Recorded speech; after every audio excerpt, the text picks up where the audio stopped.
Kau tahu tak, orang kalau hati dia bersih, niat dia baik, dia tak ada pernah dengki dengan orang langsung, macam mana susah pun perjalanan hidup dia, di akhir nanti dia mesti akan cipta keajaiban.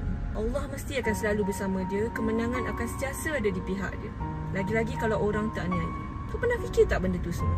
Tapi kalau hati kau jahat, niat kau dah tak betul, tujuan kau bukan untuk improvekan orang pun, tujuan kau hanya untuk menghentam, cari kesalahan, fikir macam kau ni perfect, segala benda kau boleh buat, padahal tak pun. Kau tahu tak akhirnya nanti macam mana?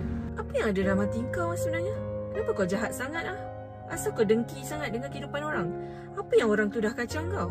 Apa yang buat hidup kau tak tenang sampai kau tergamak nak ganggu ketenangan dan kesejahteraan hidup orang lain? Hidup kau membosankan sangat ke?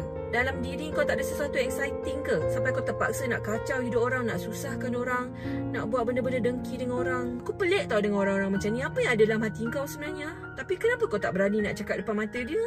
Kenapa kau kena cakap belakang? Sebab apa yang kau cakap tu tak betul ke?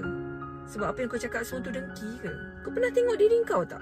Kau sibuk nak cari kesalahan orang lain, kau sibuk nak telanjangkan dosa orang lain. Kau pernah fikir tak engkau pun ada kisah silam? Kau bukan perfect sangat tau. Kau sibuk nak cari kesempurnaan dekat diri orang lain, tapi kau pernah sedar tak yang kau ni tak sempurna mana pun?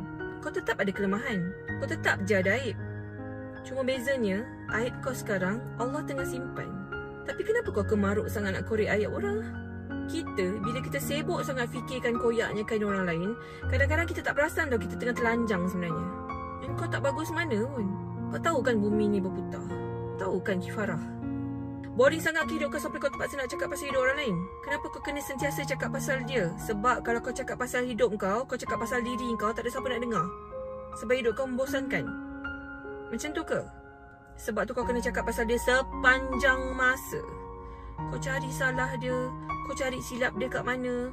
Kau cakap macam kau ni perfect sangat. Kau perfect ke? Sekarang ni, kalau kau rasa hidup kau tenang, kalau kau rasa hidup kau sempurna, kalau kau rasa hidup kau tak ada salah sikit pun, sebenarnya Allah tengah tutup aib kau rapat-rapat. Tapi kita jangan lupa tau, kita hidup dekat dunia ni bukan untuk sekarang je. Kita ada anak, kita ada keturunan, kita ada pasangan. Kau sedar tak bila-bila masa je semua benda ni Allah boleh ambil daripada hidup kau macam tu je? Kau sedar tak? Hari ni kau buat orang, besok macam mana kalau orang buat hidup kau? Sebab kalau kau dah berani nak buat hidup orang susah, kau dah berani nak korek orang punya salah, maksudnya kau dah ready lah kalau terkena apa-apa musibah. Hidup kita ni sekejap je tau. Hidup kat dunia ni sekejap je. Yang lama ni bila? Dekat akhirat nanti. Kita ni pahala tak banyak mana tau. Jadi tak payah tambah-tambah dosa. Kalau berani cakap depan mata, jangan cakap belakang. Sebab selalunya yang cakap dekat belakang ni pengecut. Kau pengecut ke?